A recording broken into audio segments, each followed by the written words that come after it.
welcome to the Bull Broad YouTube channel. Thanks, Terry. This is it, mate. Thanks for having me. This is the big moment. You've done Main Street Media, now you're in the Independent. How you going? Good. Yeah, good. Well, firstly, thanks for having me on. But yeah, no, going really good. Obviously a nice win on the weekend against Goldie, but yeah, going really well. Excited for this week, excited to head to Adelaide and yeah, up for a big challenge. You don't get much time to enjoy a win after when you get a 5-day break, do you? So what's the review like? Like how quickly do you do the review and move on? Well, yeah, it's a quick turnaround, obviously, 5 days. So we'll probably get one session this week, and then you're sort of just trying to get your body up for the game, to be honest. So it's a quick turnaround. Obviously, like we celebrate the wins, of course, and so it was a nice little moment after the game in the rooms that we're together celebrating, talking about the things that we liked and the things that we want to go after. But yeah, we'll debrief the game obviously today and tomorrow as well. So yeah, pretty quick turnaround. But what about yourself? How do you self-reflect on your games? I mean, you obviously got roles and things you got to nail, but like for example against the Suns, like what worked for you and what do you have to work on? For me, each week I sort of break down my game into a few different areas, especially on the wing. I look into like what's my support like, getting back to help out defence, trying to outnumber and generate a +1 back there is a key thing that I review week on week, and then I look at some opportunities where I can grow my game. So trying to bring my overlapping run, trying to sort of generate a few more handball receives, obviously get back to support. So there are a few things that I look at, and then I look at what's my contest like and my shape around the contest as a wing. So yeah, there are a couple of things I like to review. Tim Clark, I do my review with him, and then a few of the other fellow wingers. So I got Blake that we usually do our review together. It's a handy guy to be learning the wing craft. Yeah, absolutely. So, no, it's good. We do that each week.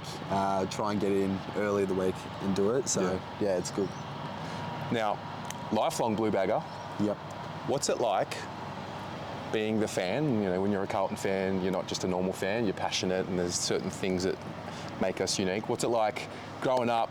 You know, childhood team, and then now you're on, you know, this side. It's pretty unique. Not many people get to do it. What do you reflect on so far? It's such an early career for you, but what do you reflect on being a fan and now being on actually the side of the fence where you can do something about it? I think the first thing that like just jumps out straight away is just like the passion. Yeah. Like growing up being a passionate Carlton supporter, I remember like how much love I had for the team, and now being a player, like you just see it every day. Like we've got such a strong fan base which we're so fortunate to have. But I think that's the key thing that jumps out is just the passion. Obviously, it took a little bit to get used to being a fan of the Baggers. I think when I first came in, I was a little bit starstruck, and it did take a bit to get used to. True. But yeah, I think the passion and the love, like obviously when we lose, you can see the passion there from the fans wanting to try and get back on that winning horse, and then when we win, you just see how much we celebrated as a big fan base. So yeah.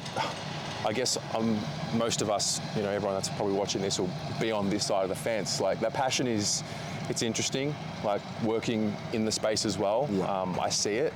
You know, I remember when you did your interview with Pommy as you're about to be drafted. You know, we're all so excited, and then we can sometimes fall into the trap of being like results based. Like we lose, you know, everything's going poorly. We win, everything's going almost too good. Yeah. No, how do you balance that out once you're on this side? I mean, you have to, right? You can't read too much into the positivity, and you can't read too much into the negativity. Yeah, 100%. I think you take everything with a grain of salt.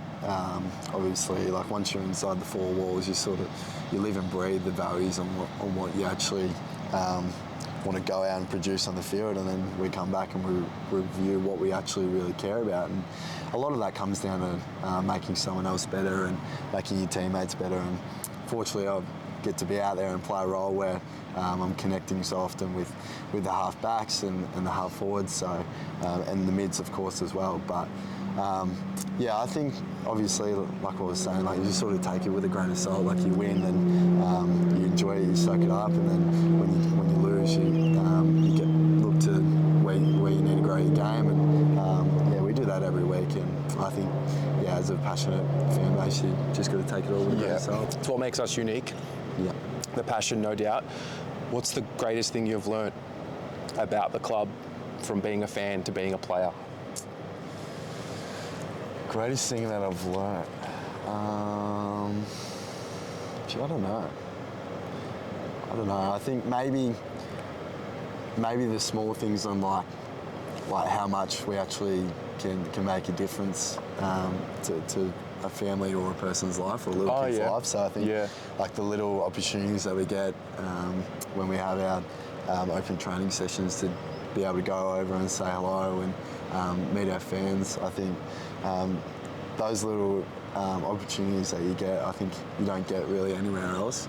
I think being able to sort of put a smile on a little kid's face, especially when it's a nice little moment after the game when we get to sign the footies and hand the footies out after a win. I think they're great, but I probably think, yeah, just that opportunity to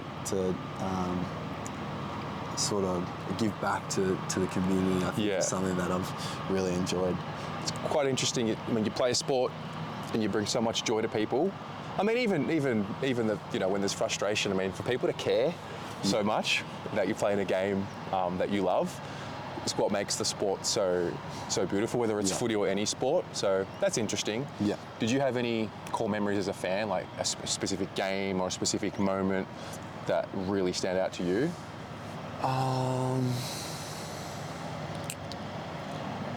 Some core memories growing up would be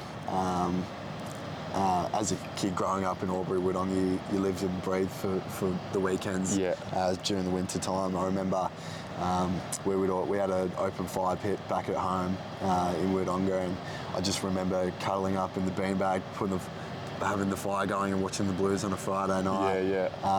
Ready to go for a Saturday morning down at the racecourse for Auskip. But to be honest, I probably have some great memories watching Juddy and Kate Simpson, one of my favourite players, Gibbsy as well. They're probably some guys that I grew up idolising as a kid. But I think to probably think of a game, actually don't know. Maybe the game where Simo got knocked out. Back with a fly. Against Collingwood? Yeah, against Collingwood. Wellingham. Yeah. You never forget those moments. Yes, I think that game, that's one that stands out. Yeah, I like that. We do a series called Reflections where we look at moments from previous games against the team. So I'm going to bookmark that one for Ari when we do that. Now, you're 20 years old. Yeah. It takes a long time for anyone to be a professional in any realm. Yeah. I mean, you go in phases. What are you focusing on, like, as a professional at the moment? Yeah, well, firstly, it's crazy how quick things have gone. Like last year just flew by really quickly. But yeah, I'm loving it. But I think as a professional, I think like I'm still learning so much each week. I'm learning a lot more about myself as a player, a lot about my body, how I'm responding to games, what recovery works well for me, what in terms of sleep as well. That's another big thing. I think sleep's one that I really try and get the most out of. I think when I'm sleeping well, I come into the club a lot more energised and ready to train and just in a better environment, I feel.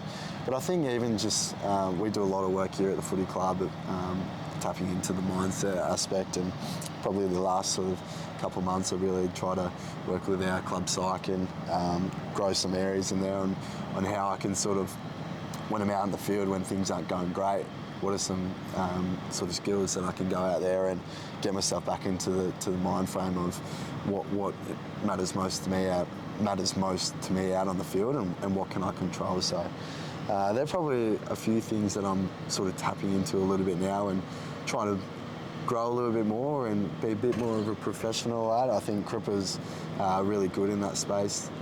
He's sort of one that put it to me to go after that sort of mindset aspect to what we do as a footballer.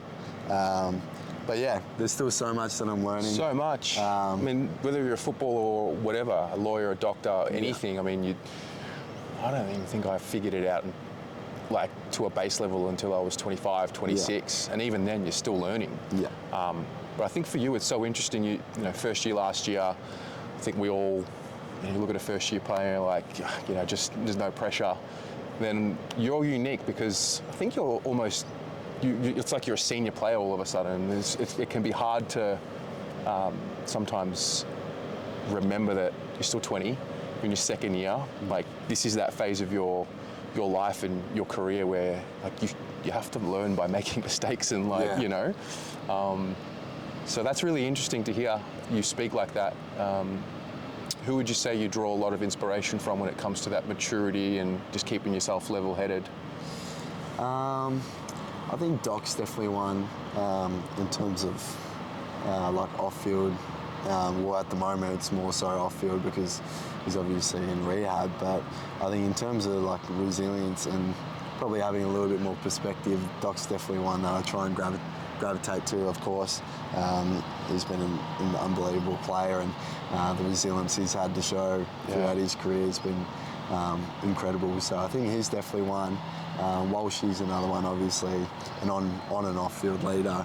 I think the way he trains and he puts that out onto the field to display when we play, and I think he's definitely someone that I try and sort of spend a lot of time with, getting to know, obviously, what are the things that he focuses on during training and like what he sort of goes after in his game as well. But I think they're probably two that, and Blake, of course, like I mentioned before, obviously my fellow winger. We're trying to work together as best as we can. A lot of experience. He's been club to club, position to position. Yeah, he's done it all. It's a good one. He claims that only one position he hasn't played is in the ruck, so Blake claims that he. Careful what you wish for, mate. But yeah, so they're probably the three that I really try and do a lot of my body of work with. In terms of reviewing my game and learning the craft of them. So yeah. Outside of footy, what's the story? You mentioned earlier, love your golf. Yep. So love my golf. Who's Ollie Hollands outside of the club? Yeah, so I love my golf.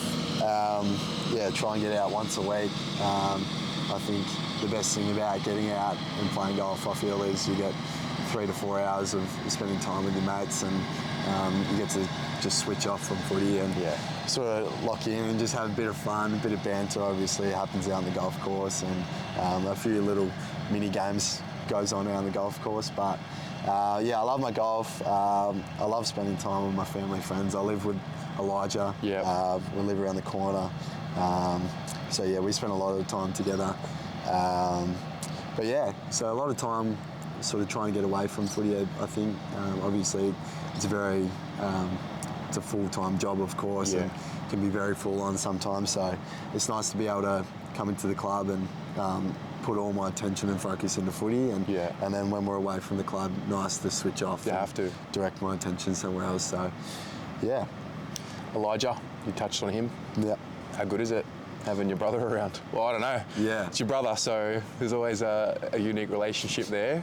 What's he's been around for a little while now, half a year into the season. What's it been like so far? It's been awesome. It's been awesome. I think obviously growing up, we both obviously loved footy. We've got a younger brother as well who loves his footy. But I think you grow up as a kid dreaming to one day potentially be out there playing together. So to live out that dream so early in both our careers is pretty special. It's very special for our family, all being Carlton supporters, because my great-grandfather played at the club, so there's a real loyal fan base there. But I think, the best thing the greatest thing that we get to take out of it is that we're living out our dream. And Yeah. it's just awesome for our family. I think we bring great joy to them. My great-grandfather and grandma is still alive, so the joy that we get to bring to them. Yeah. They ring us up probably once a week, Yeah. speaking about the people that are ringing up back home, wishing us all the best. So I think that's a pretty cool moment that we get to share together. So cool. Yeah. Seeing the two of you link up on the field, even the way you kick to each other, like you just sort of have this innate connection. Am I seeing things, or is that like you have an understanding that's unspoken about where the ball needs to go exactly? Maybe a little bit. I think he claims that he distributes the ball to me more than what I do to him. So Okay. We'll have to keep track of that. But yeah, I think it's nice. I mean, you look at the Dacos boys, and they're probably very, very similar. Probably more of that in that regard. But yeah, I think it's nice. Obviously, playing together, you want to try and give him the ball sometimes. So Yeah. I spray him a few times when he doesn't give it back to me, but It's good. It's good. It's nice to be able to share it. Yeah, no, he's going well. I've enjoyed the way he goes about it, and you can tell that the two of you. I mean, we had Ed and Charlie. It's nice, you know, we're a family club. Yeah. It's nice to have that little sort of subplot within the team. So yeah, Nice to keep the Blues brothers going. absolutely, absolutely. Yeah. Pommy asked me a question that I have to ask you. Yeah. He wanted to know about the level. You know, state league, from your juniors. Like, what's the game like at the top compared to what you were playing only 3 seasons ago, 2 seasons ago? Yeah. I think probably the biggest things are just the skill in regard that there's nowhere near as many kicks being missed, not as many mistakes.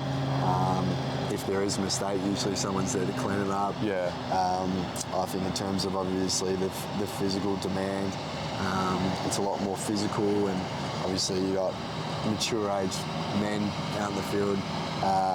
It's quicker, a lot quicker. So I think there are a few things that stand out. Yeah, very good. Finally, I've got a little something for you. A little token, a little BA pin. What I want you to do with this, put it somewhere where you'll see it. Okay. You will have great games. You'll have shit games. You'll always have our support. I just want you to remember that. Thank you very much. Thanks very much for being here. No worries. Thanks for having me. And go Blues. Go.